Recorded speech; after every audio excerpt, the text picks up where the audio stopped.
जहां आप कह रहे हैं मोहब्बत की बात, उसी तरह आपकी मोहब्बत पाकिस्तान आर्मी के लिए कोई ढकी छुपी बात नहीं है। आपका रोमांस हमेशा से पाकिस्तान और प्रो पाकिस्तान मूवमेंट के लिए रहा है। यहां तक कि अक्सर आपकी आंखों में नमी भी आ जाती है जब भी आप पाक अफवाज के लिए बात करते हैं।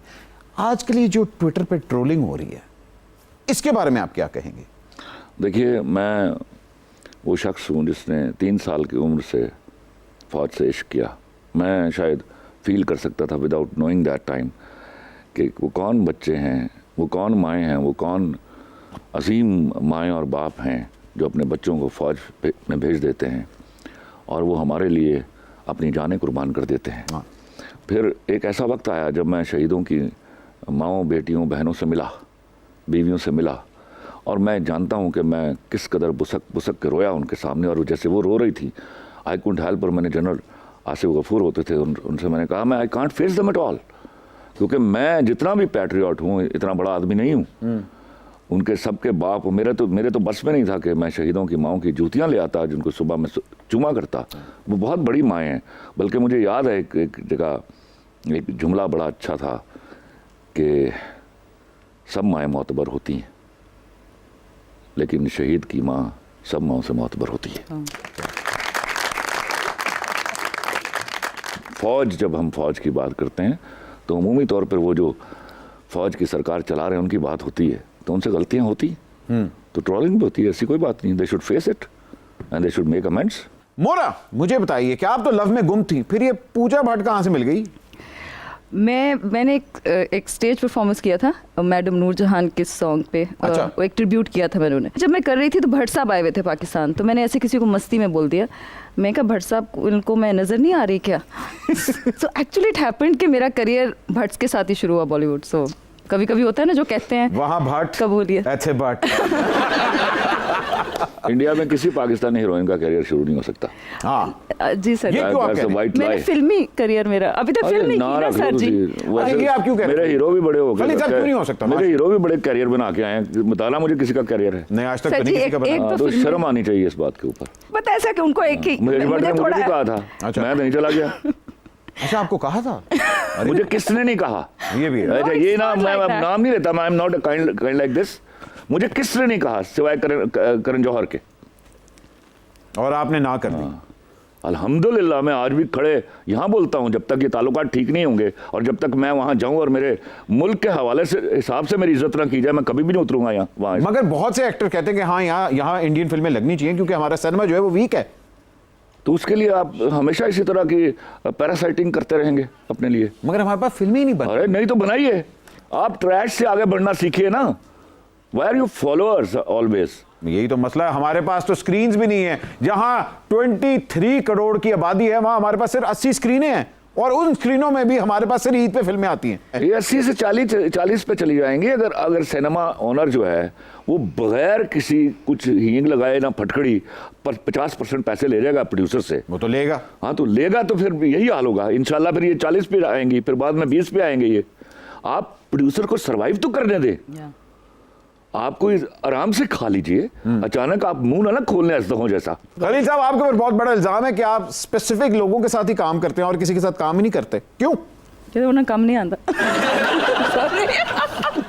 मोना हुंसा पता लगे तानू काम क्यों नहीं मिल गया? जिन्हें नाले काम नहीं करते उन्होंने कम नहीं आता। मैंने तो डांटा इसको। अच्छा, मैं एक जमाना था जब शुरू मैंने स्क्रिप्ट आया तो I used to be fan of Savera Nadeem. अच्छा। तो मैं सवेरा नदीम को बहसियत हीरोइन बिलीव किया करता था और उसको लिखा करता था। There was a time when Farah Shah came, तो मैंने फराह शाह को लिखा, and the third one was Monalisa. ये एक टाइम आएगा कहेंगे फिर एक अहमद अली भट्ट आया था, उसके लिए भी मैंने लिखा। नहीं, हाँ मैंने लिखा। हाँ, लिखा आपने? मैंने लिटरली लिखा।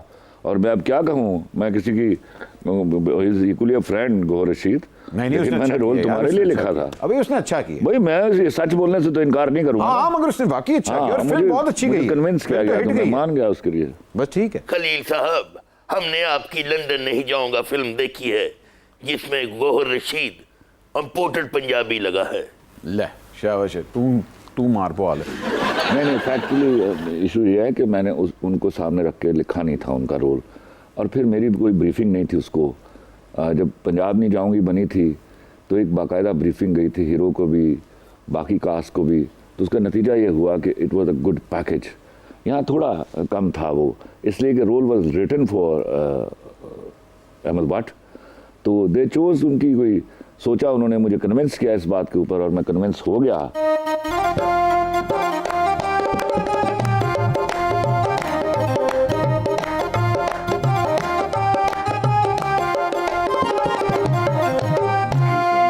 आदाब अर्ज है। अरे जंगू भाई, आप अचानक ऐसे? खलील साहब की कशिश हमें खींच लाई है। हाय हाय हाय, ए खलील साहब दी कशिश हीथरो एयरपोर्ट ते खलो जाए ना ते नवाज शरीफ साहब भी शायद वापस आ जाएं। आई विश आई कुड यार। वैसे अगर शरीफों पे कोई फिल्म लिखेंगे तो क्या लिखेंगे?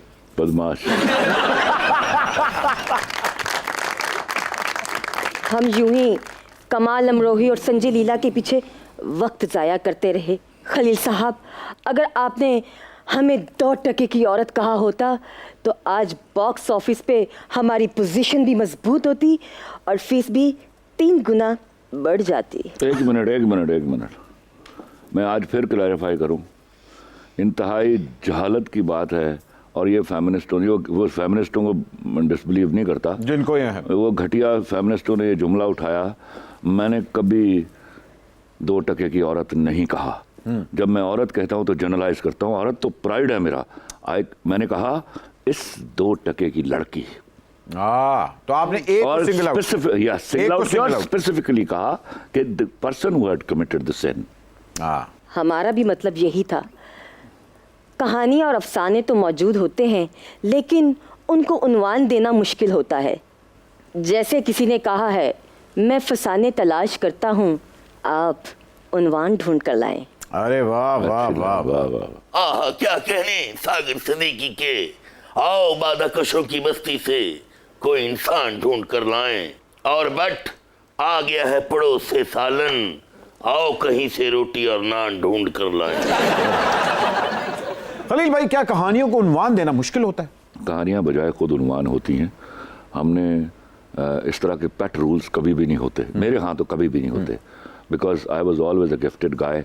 तो मुझे जब कहानी आती थी साथ उन्वान भी आता था, बाज़-औक़ात उन्वान आते थे तो कहानियां आ जाती थी। उन्वान दे नाल कदी नुमान आया? हाँ, शुरू में नुमान ही आए थे। ही रिक्वेस्टेड मी, तो वी हैड द पार्टनरशिप। अच्छा। तो मेरा पहला सीरियल था दस्तक और दरवाज़ा, और he wanted to do the role of Usman Peerzada. तो ऑडिशन किया मैंने उसको भी और भाभी साहबा को भी, दोनों माशाल्लाह फेल हो गए थे उसमें। और फिर वो रोल मैंने उसको दिया, उस्मान पीरज़ादा को। वो फिर उस्मान पीरज़ादा। या।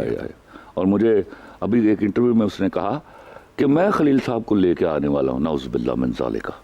अच्छा, फैक्ट आपने क्लियर कर दिया। या दैट्स द फैक्ट, और मैं जिंदा हूँ, वो भी जिंदा। बुलवाइए जरा उसको मेरे सामने, मैं बताऊँ उसको।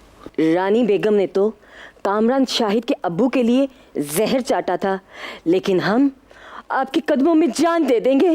अल्लाह अकबर। जब तक आप आयजा खान और महवी हयात की जान छोड़कर हमें 2 टके की लड़की का खिताब नहीं देते, हम आपको जाने नहीं देंगे। हाँ, वो महवी हयात वो बहुत अच्छी एक्ट्रेस है, she has done a wonderful job, पर उसके साथ आखिरी फिल्म कर ली है मैंने। आखिरी? ओके, इसके बाद आप महविश के साथ नहीं काम करेंगे? मेरा नहीं ख्याल का वो मैं लिख नहीं पाऊंगा। मैं हुमायूं सईद के लिए लिख थक गया हूँ।